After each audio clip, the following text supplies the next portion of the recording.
are moving into our second Sunday of Advent. And in Advent, we look at this time as our own preparation for how we can more fully awaken to that Christ presence within each of us. We believe that divinity is just as present in us as it was when Jesus the Christ was born. We are it fully in potential. And our role, our opportunity is to see how we can awaken that and discover ways we can live from that place more and more often in our lives. As we recall, as we do every year, as most Christian faiths do, the story and the significance of the birth of Jesus, we're also called to look at how the actions and the events that unfolded many, many years ago are guides to how we can too follow that same path on our own trip to our inner Bethlehem.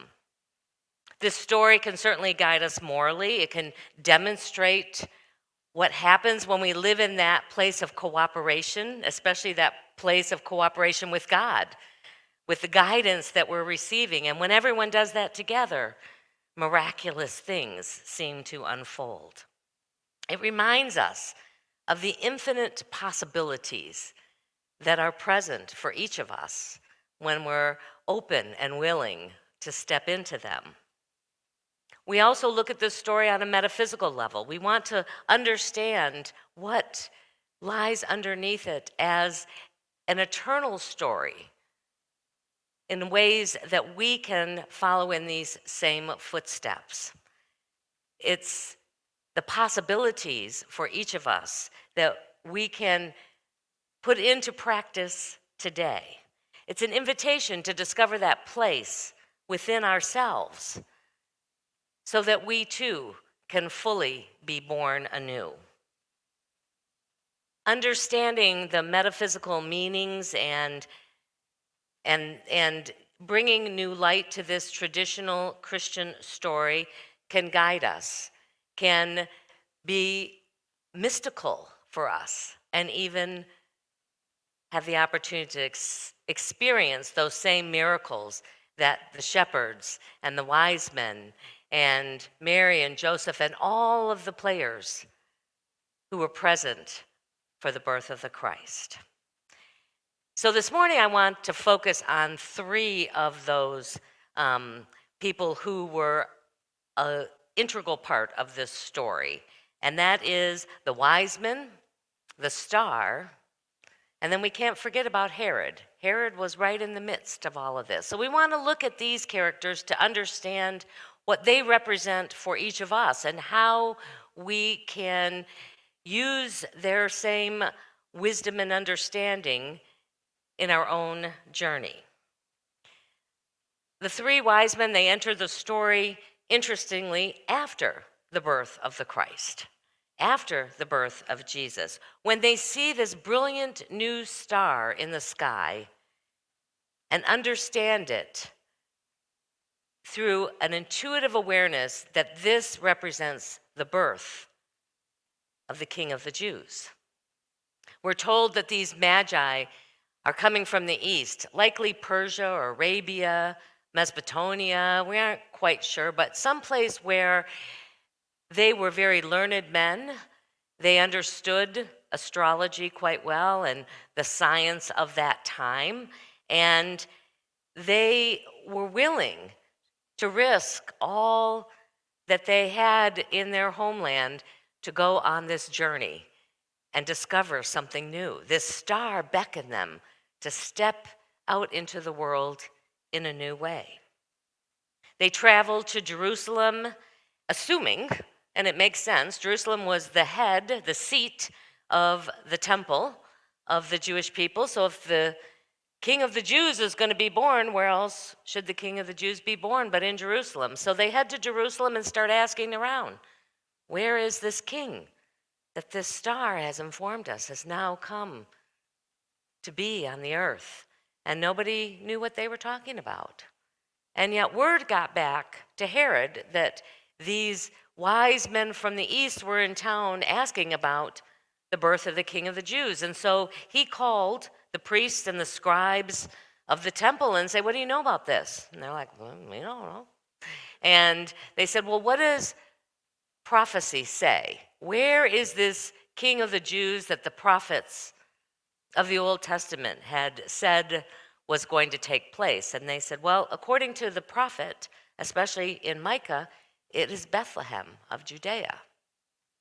So Herod calls the wise men in and says, "Look, we understand this has probably happened in Bethlehem. Go there, check it out for me, come back, and let me know where he is so that I can go and pay my own respects to this one." So they travel once again, and the star reappears and guides them to Bethlehem, to where they discover the young child and offer their gifts of frankincense, myrrh, and gold. They then were told, have a dream. You notice many of these players have dreams. They have dreams, they have visions, angels show up. And that is just another way of saying they get this information from an otherworldly way. And through this dream, they're warned, don't go back to Herod. He doesn't have good intentions. You can return to your country from an alternate route, and that's what they do.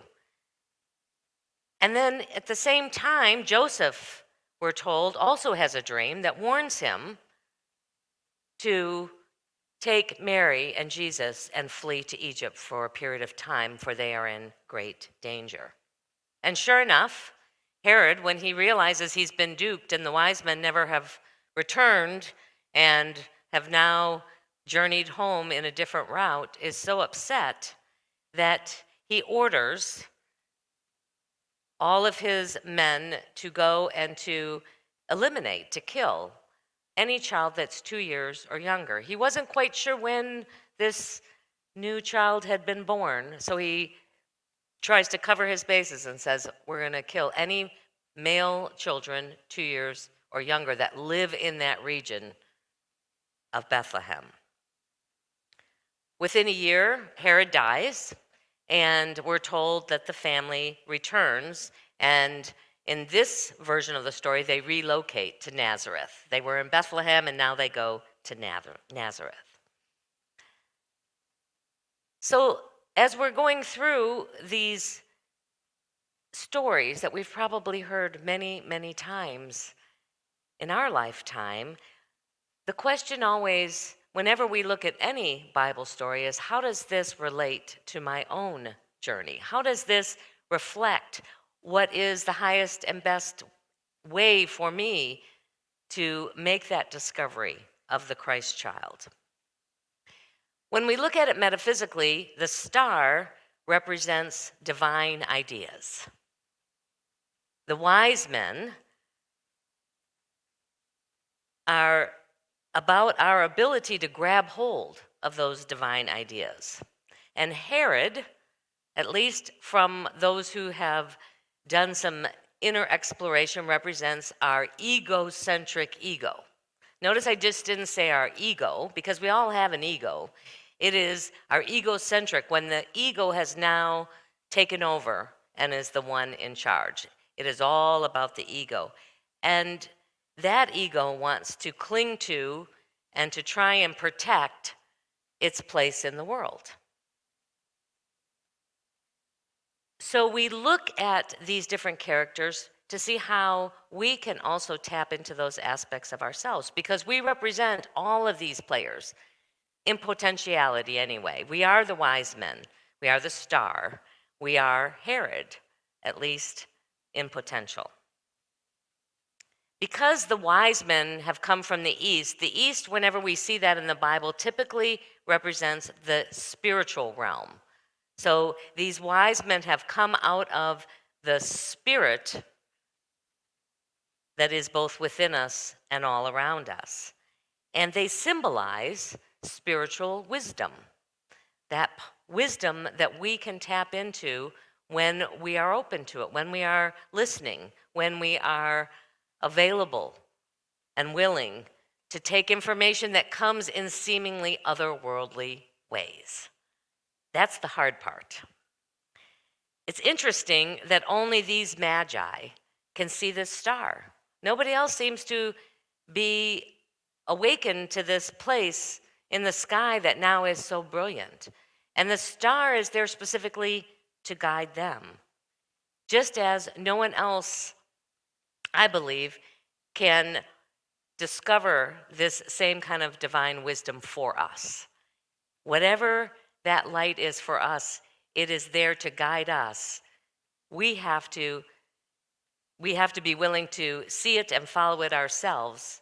It can't necessarily come from someplace that somebody else telling us and using their wisdom to tell us what this next phase of the journey should look like. Sherry, can you mute me for just 1 second? Or I'll save your ears. Sorry, my sinuses are really draining this morning. As I said before, Herod represents that part of us that is only concerned with protecting itself. That's what the ego is there to do, is to protect ourselves. And this part of the story suggests, at least offers to us, the understanding of valuing our intuitions, of valuing those messages that we receive, and our willingness and commitment to follow where they are leading us, where they are guiding us towards. For the people of that particular time, and perhaps for some even today, this word intuition sort of implied something magical or mystical, something that was a little even scary to have show up in their lives.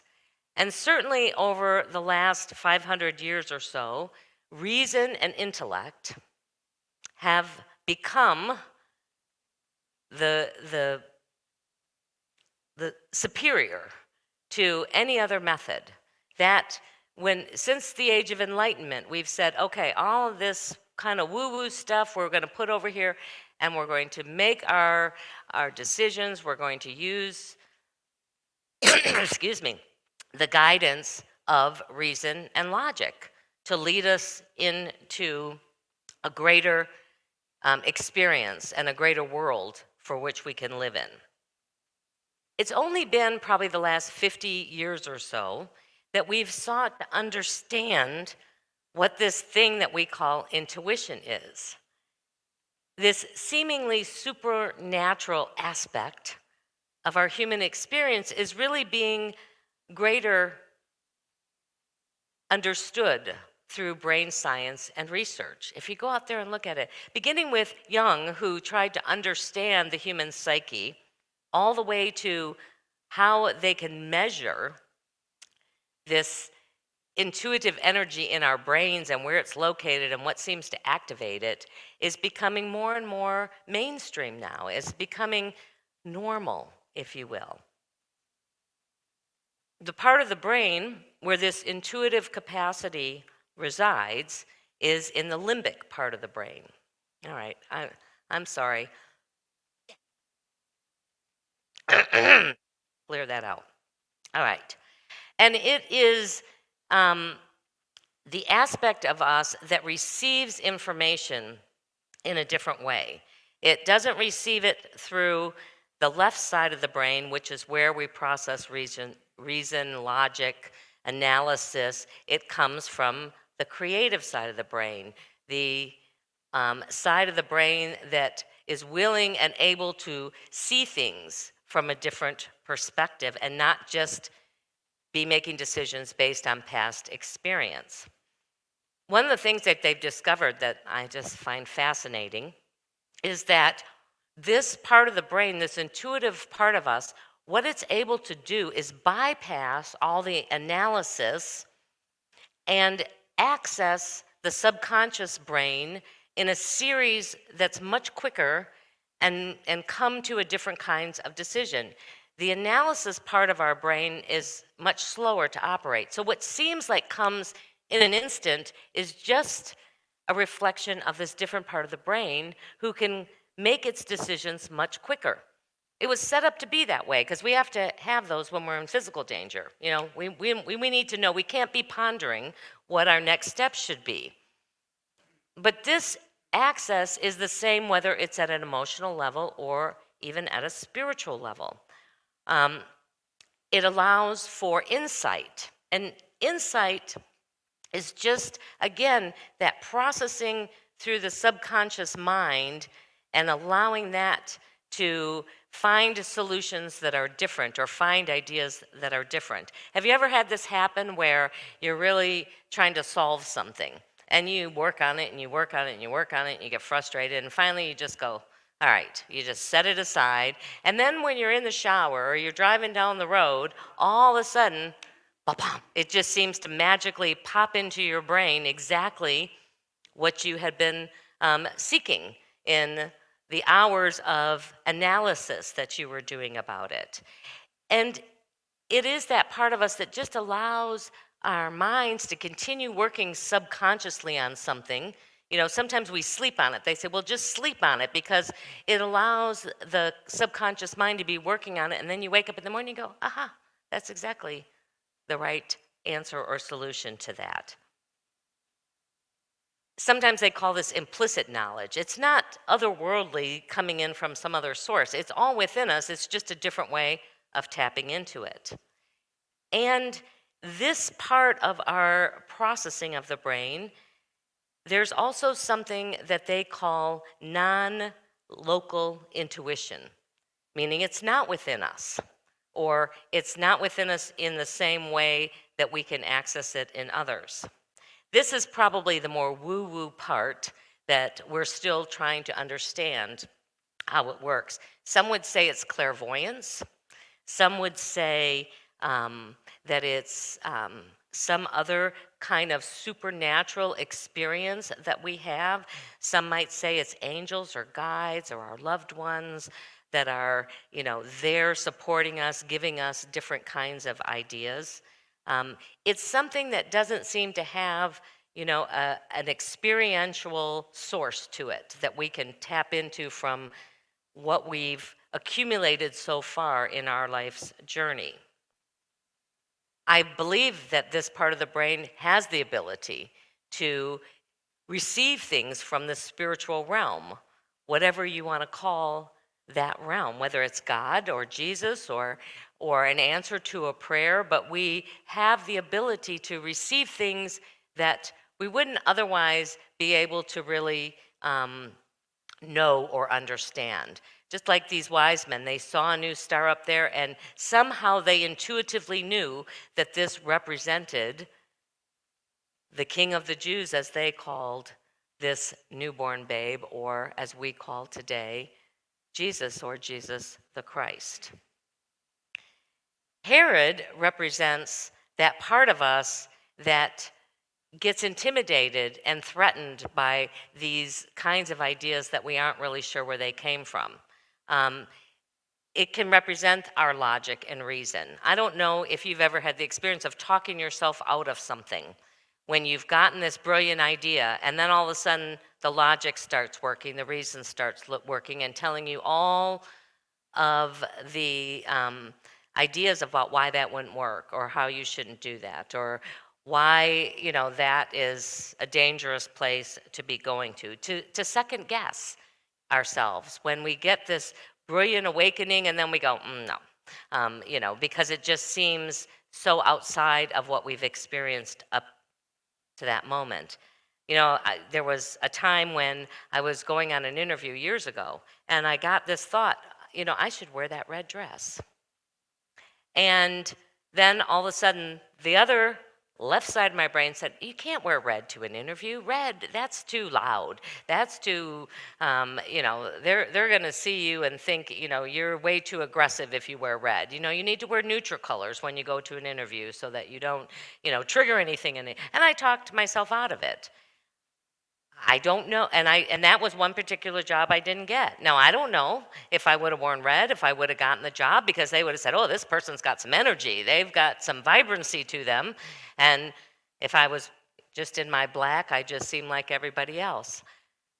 It's one of those where you never know, and yet I have discovered that when I do say yes to those things, even when they don't make full sense to me, or I can't logically define why I should go in that direction versus another, I open the door, I think, for greater possibilities.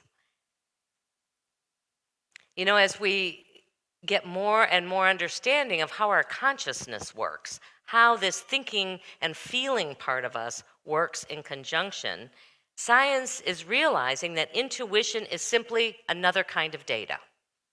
I want you to hear that. Intuition is just another form of data that's there to guide and support us. And while it's not necessarily greater than logic and reasoning, it's certainly not to be valued any less than logic and reasoning. In fact, when we can have both of those working in alignment with each other, that, I believe, is truly the seat of wisdom. When we're willing to take both of them in and allow both of them to be part of our guidance system. Spirituality is, I think, a necessary and invaluable gift that we've been given. It is our ability to not only be in the world, but also our ability to access our own divinity. And research, again, continues to show that all levels of intuition, whether they're local or non-local, whether they're something that we can point to or something that seems to be beyond what is the norm of our awareness, they're enhanced. When they've looked at who has greater levels of intuition, they're enhanced by those who regularly have some practice of both mindfulness and meditation. Mindfulness, just being aware in the moment, being present, being awake to what might be showing up in that moment, because sometimes intuition comes in a bodily sensation.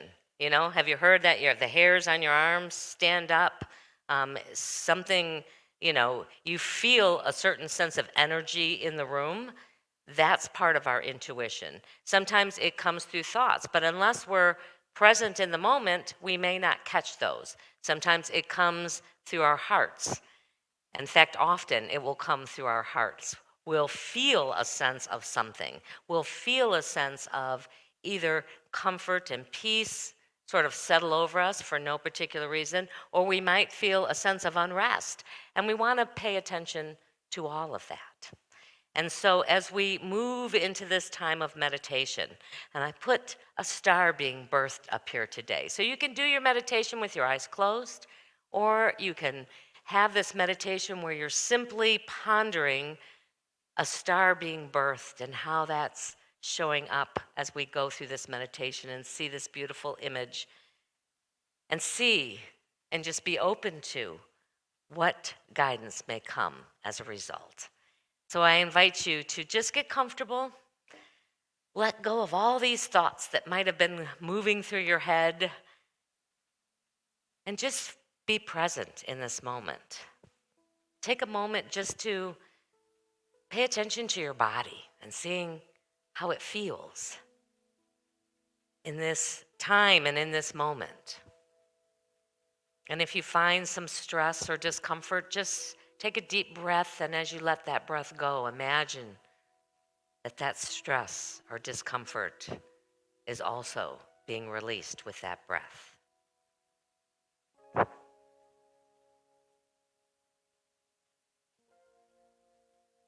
And whether it is in your mind's eye with your eyes closed or through pondering these beautiful, brilliant lights that are being born on the screen, see if you can't focus all of your attention on the light coming from that star.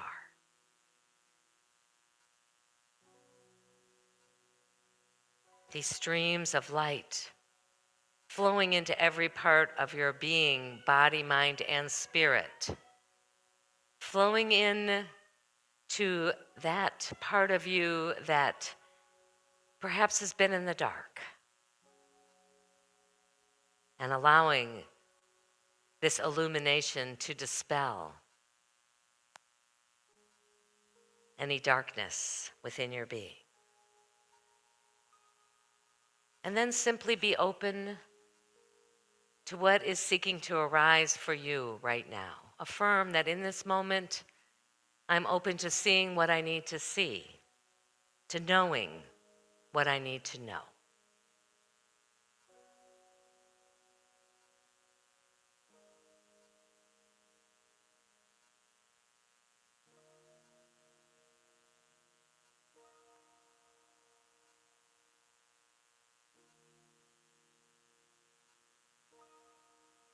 And then acknowledge and embrace what arises in this moment.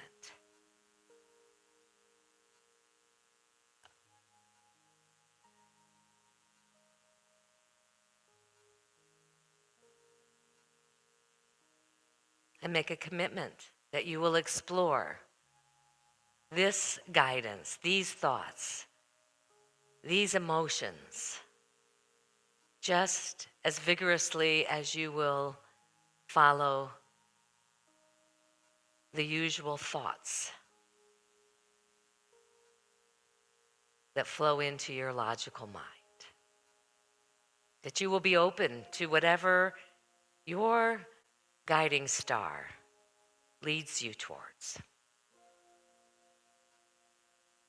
And value that there are so many ways that you can receive this guidance. Knowing that you never walk this journey alone.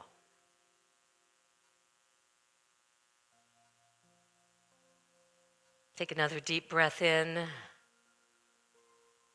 And in that breath, give thanks for all of the new awarenesses that this holy season brings to your life and to the world. Be aware once again of your body and the room, the sounds, and whenever you're ready, you can open your eyes.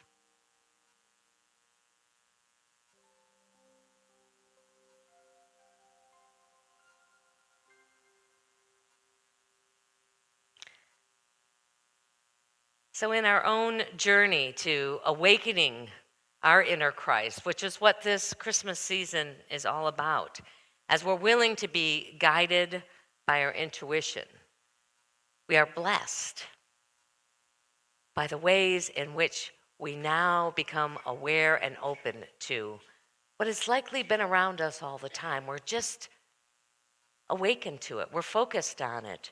We say yes to it. Our wise men that journey with us see that innate potential for receiving divine ideas, for cooperating with the wisdom that's showing up in our lives. So then the other question becomes, what does this have to do with peace? If you remember, this is Advent, where we focus on peace. And for me, how this came up in my own crazy thought process as I'm putting these things together is peace comes when I know I don't have to figure it all out for myself.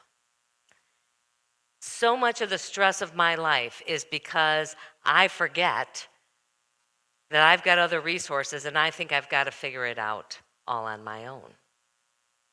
And when I am willing and allow my own guidance to walk me through each step of the way, when I'm willing, when I'm struggling to go, let me access a different part of my mind and heart and see what it has to say. There is a peace, and it is that peace, I think, that is described in the Bible as passing all understanding. It's not a peace from knowing that I've figured it all out. It's not a peace that comes just because everything's going well. It's a peace that I don't have to do it alone. And I want each of you to hear today, you don't have to do it alone. It's okay if you don't understand. It's okay if life is a mystery to you of why it has unfolded the way it has. Whatever that next step is, there's support there. This was a huge shift for me when I really stepped into my own spiritual journey. I was raised in a household where logic and reason were the most prized and praised ways that you could be in the world from both of my parents. Don't talk to them about my gut feel. No, I want to hear why this is the smart thing for you to do next. I was a great list maker. I don't know how many. I was almost any big question I was pondering, pro, con. And then I'd go through all of them and see how things balanced out. I'm a Libra, so most of the time they were even Steven, which helped me not at all. Unfortunately, I could see the pros and the cons of every situation. And so this ability to go, wow, there is a greater awareness and knowledge and wisdom that I can tap into to guide me through this life has been one of the greatest blessings that I could have asked for. And I know when I'm really struggling hard, Herod's kind of come in and taken over. That wanting to justify, that wanting to have some way that I can explain it to others has taken precedence over just following my own inner wisdom. Accessing this guiding star and this inner wisdom doesn't happen by default, typically.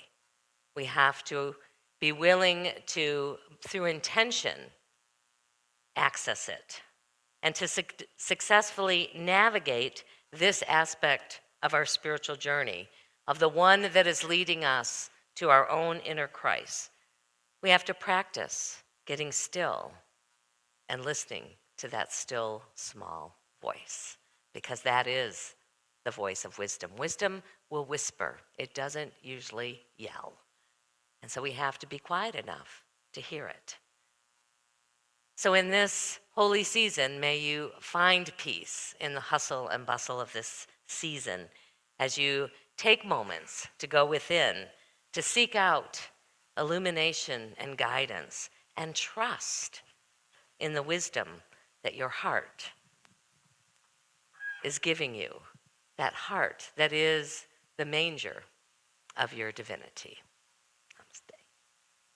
Well, it is our opportunity now to share of our financial good with this ministry. It is through your free will offerings that we do all that is ours to do. I will say that for reasons I don't understand, November was a very challenging financial month for us. I don't know if people are just experiencing their own financial challenges or that that money is getting used for other things, but I would just offer and encourage you to visit that heart space of yours and see how it is that you can continue to support us. We trust and know that all is well, and yet we sometimes just have to bring to our awareness where we are, and I've always promised since I've been here that it will never be a surprise. So just know that we ran several $1,000s short over and beyond what we had been running without the school income. So we just are going to know together and affirm together that we're going to end this year on a positive note. So we just bless all those channels, because they don't necessarily have to come from this room. They can come from places and possibilities that we haven't even pondered yet as we open ourselves to receive those. If you're watching us online and you want to share with us, you can go to Center of Unity, go to the Give page, and there is an opportunity there for you to share of your financial good with us. There are also affirmations that you can use to bless you and guide you on this week. So let us take these gifts into our hands and hearts. Oh, and it's First Sunday, so it's Reserve Fund Sunday for those of you who have committed to give a little extra to the reserve each month. Let us bless all of it and all the channels as we join and hold these in our hearts and in our hands. Together, divine love through me blesses and multiplies all that I have, all that I give, and all that I receive. Thank you, Father, Mother, God.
And as we go into this day, into this week, knowing that there is a wisdom that walks with us every step of this journey, and we are at peace, we go knowing our prayer for protection together.